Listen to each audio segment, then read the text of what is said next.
하루에 10% 올랐다가 또 그 다음날 뭐 10% 빠지고 또 많은 유튜버들이 큰 폭락장이 올 거라고 또 하죠. 우리가 경험하지 못한 거를 한꺼번에 경험하고 있어요. 이란하고 미국으로 전쟁이 일어나고 있죠. AI라는 게 있죠. 석유 가격도 막 환율도 요동치죠. 어느 게 오른지 모르죠. 무조건 들어가야 돼요.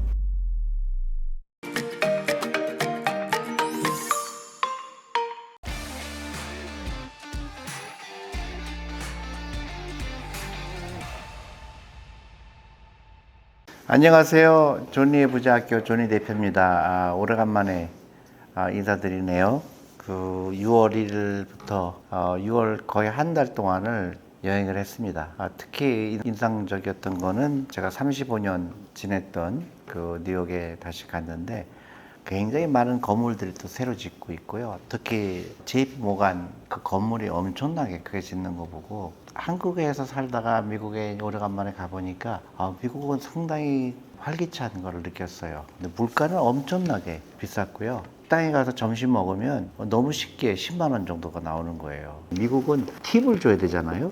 지금은 아예 영수증에요. 초이스가 별게 없습니다. 20%, 25%, 30% 이렇게 써 있어서 그 중에 하나를 골라야 되는. 그러니까 굉장히 이제 팁도 강요가 되는 정도의 그런 막 살인적인 물가고요. 근데 한 가지는 그 젊은 아이들이 많았고 또 어린 아이들도 많고 활기차는 걸 좀 느꼈습니다. 경제적인 호황을 누리고 있구나 미국은 그런 생각을 해서 앞으로 우리나라도 그렇게 돼야 되지 않을까 그런 생각을 하고 왔어요. 그리고 주식시장도 그 미국은 계속 최고점을 찍고 있죠. 우리 국내도 마찬가지긴 하지만 그래서 전 세계가 이게 어떤 방향으로 돼야 될지 모르겠지만 특히 AI라든가 정말 우리가 경험하지 못한 길을 가는 게 아닌가 그렇게 생각하게 됐습니다. 결국은 가장 관심사는 그거죠. AI가 무엇이냐? AI가 우리한테 미칠 영향이 어떻게 되느냐? 그것 때문에 이제 반도체가 그 굉장히 중요한 화두가 됐죠. 근데 이제 많은 분들이 저한테 전화가 옵니다. 그 삼성전자 지금 해도 되느냐. 근데 그런 거는 중요하지가 않아요. 많이 오른 건 사실이죠. 주가 지수가 2,500에서 지금 뭐 8,500, 9,000까지 이렇게 가는 상황에서 어떻게 해야 될까요, 여러분? 그거는 무조건 들어가야 돼요. 들어간다는 게 무슨 내 전 재산을 팔아서 그런 게 아니라 일단은 시작하는 겁니다. AI가 계속 경쟁이 일어나게 되고 거기에 가장 중요한 것 중에 하나가 메모리 반도체라는 거. 그다음 한국이 거기에 엄청난 수혜를 보고 있다는 거. 근데 안 가본 길이죠. 그러다 보니까 어떤 때는 굉장히 긍정적이었다가 또 어떤 때는 너무나 그게 과도하다고 생각하는 경우도 있고 또 투자하는 분야가 허황될 정도의 많은 비용이 투자가 되고 있거든요. 정말로 이렇게 투자해서 돈을 벌 수 있을까? 거기에 대한 또 어느 날은 우려가 되기도 하고 한국도 삼성전자, 뭐 하이닉스 이런 주식이 빠진 것처럼 이제 전 세계 주식이 이 언서턴티죠. 미래에 어떻게 될 것인가? 그거에 대해서 이제 투자가들의 고민이 있을 것 같은데요. 그러면 미국에 옛날에 있었던 닷컴 버블과 비교할 정도냐? 저는 그렇게 보지는 않아요. 이게 실제가 있기 때문에. 그리고 AI가 이제 대세가 될 수밖에 없고 테슬라 같은 경우 제가 미국에서 테슬라를 타보니까 정말로 FSD가 운영이 되고 있는 거 보고 이게 정말로 공상이 아니고 실제로 일어나고 있다 그런 생각도 들기도 하고요. 그래서 우리는 거기에서 어떻게 해야 되냐 투자의 중요성이 더 옛날보다 훨씬 더 큰 거죠.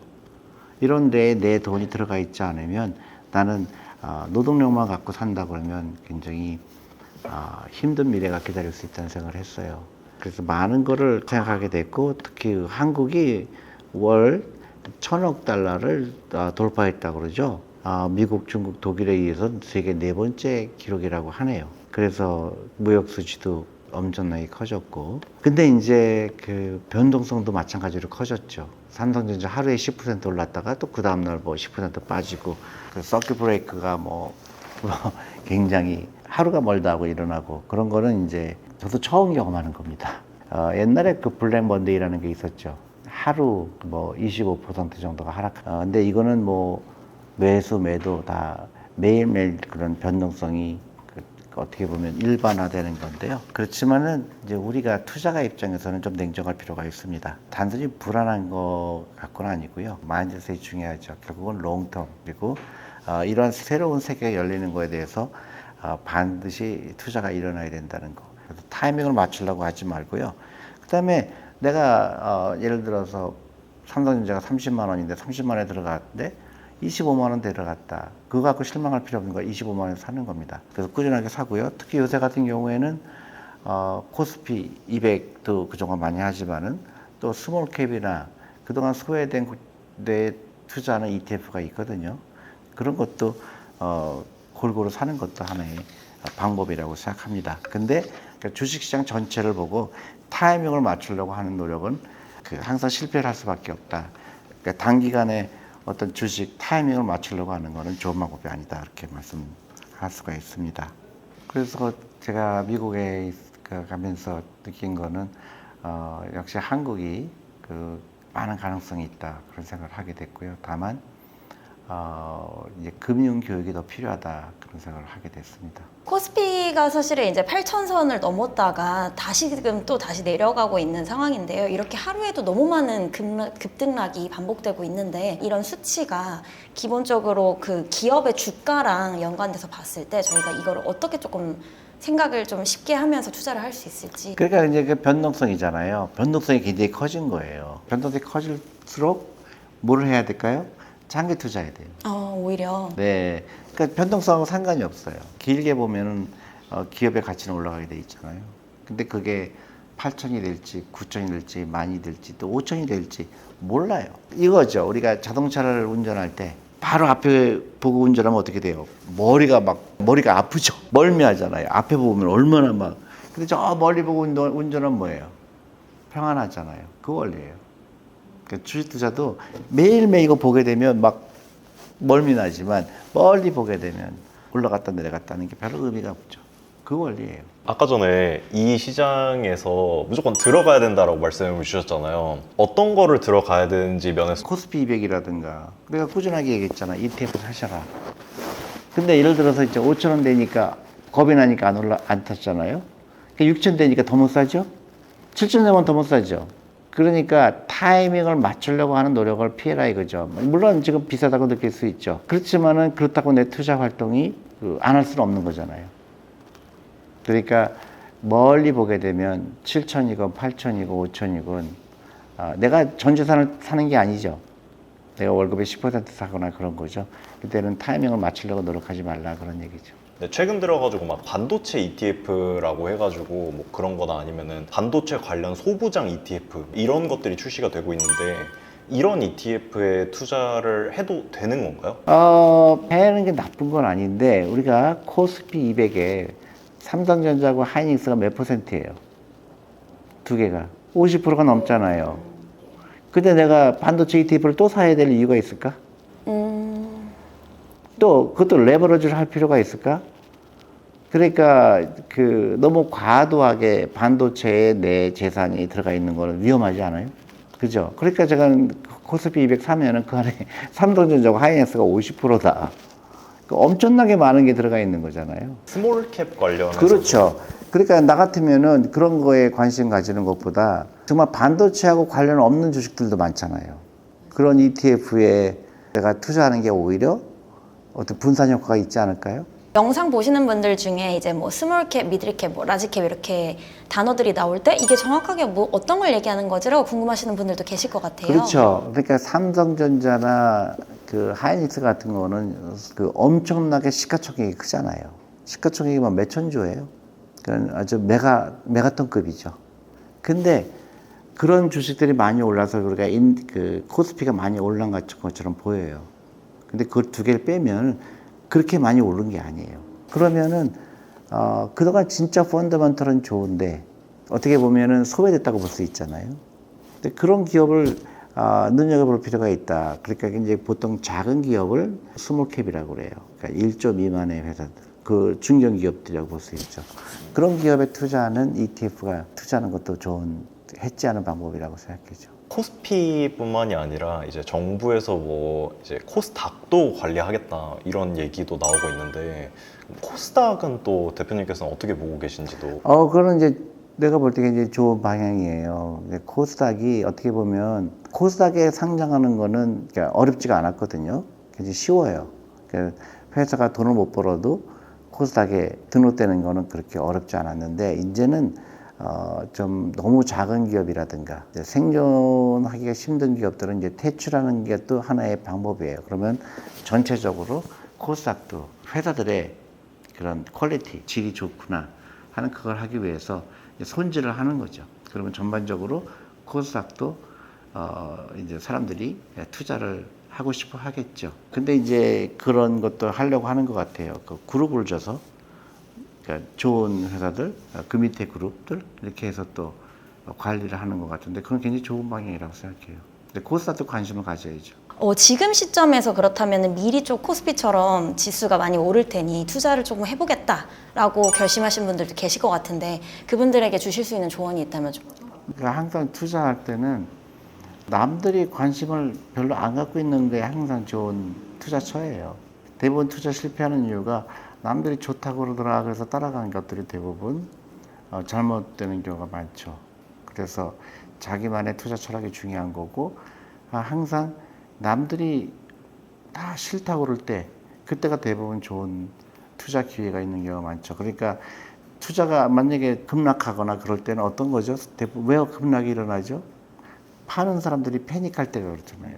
그러니까 그 사람들 반대로 하는 투자가 오히려 기회가 될 수가 있죠. 근데 항상 그런 생각을 갖고 있는 게 좋아요. 남들이 하니까 따라가는 거는 그러니까 무슨 테마주다, 뭐 바이오다 그런데 휩쓸리면 안 되는 거죠. 옛날에 닷컴 버블도 그랬고 남들이 좋다고 그러는 거에 꼭 무조건 나쁜 건 아니지만 무의식적으로 따라가는 그런 건 좋은 투자 방법이 아니죠. 그래서 2차 전지라든가 그런 몇 개 종목들 많은 분들이 손해봤잖아요. 또 바이오도 그렇고 그건 좋은 투자 방법이 아닙니다. 아직도 AI나 이런 반도체주들이 조금 과열된 시장이다라고 보고 계시는 분들도 또 많으신 것 같아요. 그렇기 때문에 패닉하면서 또 많이 파시기 때문에 삼성전자도 갑자기 뭐 10%씩 빠진다던가 이런 일들이 뭐 하루 걸러 하루씩 생기고 있는 것 같은데 시장이 과열된 건 아닐까요? 라고 물어보시는 분들께 물론 그 단기간에 너무 많이 올랐죠. 삼성전자 같은 경우는 거의 5배, 6배 올랐죠. 1년 만에. 그러니까 당연히 과열이라고 생각할 수 있죠. 그럼 진짜 과열이냐 아니냐는 지나가 봐야 알죠. 그죠? 근데 실제로 그 반도체 수출이 막 $1,000억 되고 뭐 엄청나게 그것 때문에 한국의 경제 성장률이 높아질 정도로 호황인 것도 사실이죠. 그러니까 현실도 돈을 못 벌면서 올라간 거 아니거든요. 근데 이제 문제는 이게 얼마큼 오래 가느냐 이슈지. 그러니까 어떻게 해요? 투자하는 입장에서는 그동안 미리 샀었으면 좋았겠죠. 그래서 ETF를 사는 사람들은 어차피 삼성전자나 하이닉스가 50%란 말이죠. 그러니까 ETF 꾸준히 사모은 방법밖에 없다. 근데 지나간 거 가지고 또 그때 들어갈 걸 그때 괜히 팔았을 거 그런 후회되죠. 그런 경우는 굉장히 많아요. 투자할 때. 그래서 항상 안 좋다고 그래서 팔았더니 주가가 올라가고 그러니까 어떻게 해요? 교훈이 뭐가 있어요? 좋은 교훈이. 주식 가격을 맞추는 거는 불가능하다. 그죠? 그러니까 어떻게 돼요? 꾸준하게 투자하는 것처럼 좋은 방법이 없죠. 비싸도 사고 내려가도 사고. 나는 몰라요. 그렇지만 이 회사에 오랫동안 투자하면 내가 이익을 보겠구나 하는 그런 거지. 그러니까 주식 투자에는 뭐라고 그랬어요? 전문가가 없다. 당신이 전문가다. 그러니까 좋은 투자 철학이 중요한 거지. 가격을 맞추려고 하는 거. 또 주위 사람들이 얘기하는 거. 그런 거 하나도 중요하지 않은 거죠. 그러니까 사람들은 아직도 주식 투자를 정보라고 생각하죠. 정보는 상관이 없어요. 6월에도 사실은 서킷 브레이커나 사이드카가 아주 많이 발동을 했었는데 7월 시장도 그렇게 순탄할까라는 어떤 걱정들이 같이 있는 것 같아요. 시장에 자꾸만 이제 이런 겪어보지 못했던 것들을 접하고 있는 저희 시청자분들에게 조언을 주신다면? 7월에 어떻게 될 걸 아는 사람은 이 세상에 한 명도 없어요. 그걸 알면은 내가 여기 안 있겠죠. 그죠? 내가 볼 때 전 세계적으로 우리가 경험하지 못한 거를 한꺼번에 경험하고 있어요. 이란하고 미국의 전쟁이 일어나고 있죠. 그 다음에 AI라는 게 있죠. 또 요새 뭐예요? 또 코인도 있죠. 또 금, 은, 또 에너지, 또 석유 가격도 막 요동을 치죠. 또 환율도 요동치죠. 그러니까 이런 게 굉장히 옛날에 없던 복합적인 것들이 작용해요. 그러니까 또 인플레이션이 어떻게 될 거냐. 그러니까 여러 가지 복합적인 그 이유가 있는 거죠. 오늘은 이게 더 중요한 것 같고 또 내일은 저게 중요한 것 같고 그러니까 변동성이 높아진 거예요. 근데 이렇게 변동성을 별로 경험하지 못했어요, 사람들은요. 근데 또 한 가지 분명한 건 뭐죠? 가격이 다 엄청나게 올랐다는 사실이에요. 중간에 올라갔다 내려갔다 하지만 그걸 결국 다 미국도 사상 최고치를 치고 있고 또 한국도 그동안 역사적으로 가장 그 높은 주가 지수를 이룩하고 있죠. 그러니까 변동성이 있지만 결국은 굉장히 좋은 시장이었죠. 그러니까 돈을 벌기가. 그러면 너무 좋다 보니까 어떻게 돼요? 또 엄청나게 또 많은 유튜버들이 큰 폭락장에 올 거라고 또 하죠. 그러니까 투자가 입장에서는 어느 게 오른지 모르죠. 그죠? 그러니까 단기적으로 올라가고 내려가는 거에 연연할 필요 없다. 폭락이 온다니까 미리 또 현금 비중을 높인다든가. 그러니까 많은 사람들이 저한테 지금 더 투자해도 될까요? 몰라요. 단기적으로 어떻게 될지. 그렇지만 주식은 꼭 갖고 있어야 된다. 지금 새로운 세계가 열리고 있죠. AI 시대가 열리고 있고 스페이스X라는 것도 있잖아요. 그 사람들이 거기다가 왜 투자를 할까요? 그게 새로운 미래에 대한 희망인 건데 그럼 그게 과도하냐 과도하지 않느냐 그거는 각자의 철학이에요. 각자의 생각이에요. 그러니까 전문가의 영역이 아니라는 얘기예요. 그러면 내 돈의 일부는 반드시 여기에 동참하는 게 맞죠? 전 세계가 AI에 목숨을 걸고 투자하는데 내 돈은 거기에 투자가 안 돼 있다는 건 말이 안 되죠. 근데 주가가 너무 많이 올랐거든요. 그럼 거기를 따라가야 되느냐 따라가지 않아야 되느냐 그거는 따라가고 안 따라가는 문제 아니라 내 재산의 어느 정도는 여기 투자가 돼야 된다. 그렇게 말씀드리고 싶어요. 그리고 비교하지 말고. 그리고 뭐 늦게 들어간 사람 손해볼 수도 있죠. 그건 어쩔 수 없는 거예요. 지금 마이너스 20% 됐다. 그게 중요한 게 아니라 10년 후에 내 돈이 어떻게 될 것이냐. 내가 투자한 금액이 어떻게 될 것이냐. 그게 중요하겠죠. 근데 장기적으로 투자할수록 이 변동성은 큰 의미가 없다. 그런 말씀을 드리고 싶네요. 그래서 제가 많은 분들한테 지금 특히 많은 분들이 저한테 연락을 주셔서 언제쯤 들어가는 게 좋냐. 근데 그런 거는 소위 해서 마켓 타이밍이라는 건데요. 그거는 좋은 현명한 방법이 아닙니다. 그러니까 타이밍을 맞추려고 하지 말고 항상 투자가 돼 있어야 돼요. 그리고 주식 투자의 가장 근본적인 이유는요. 노후 준비입니다. 노후 준비는 어떻게 돼요? 오랫동안 투자하는 거죠. 그러니까 지금 올라가고 내려가는 거에 너무 연연할 필요 없다. 그리고 그걸 맞출 수 있는 사람은 없다. 꼭 그거를 내가 누누이 얘기하지만 명심하셔야 됩니다. 그리고 항상 박앤세일하는 걸 찾으려는 노력을 해야 돼요. 그 남들이 나쁘다고 얘기하는 걸 한 번 더 들여다본다든가 그런 투자 훈련을 하는 건 되게 중요하죠. 감사합니다. 조니 대표입니다. 7월 19일 날 오후 2시입니다. 그때 온라인으로 제가 특강을 하는데요. 주제는 뭐냐면 이 노후 준비에 대해서 우리가 대한민국에 노후 준비 안 돼 있잖아요. 그래서 온 가족 노후 준비 그리고 우리 가족도 그렇지만 또 개인적으로 또 젊은 사람들 또 어린 학생들 노후 준비를 위한 유튜브로요 실시간으로 하려고 하니까요. 여러분 많은 관심 가져주시고요. 가능한 많은 분들이 들어오셨으면 합니다. 감사합니다.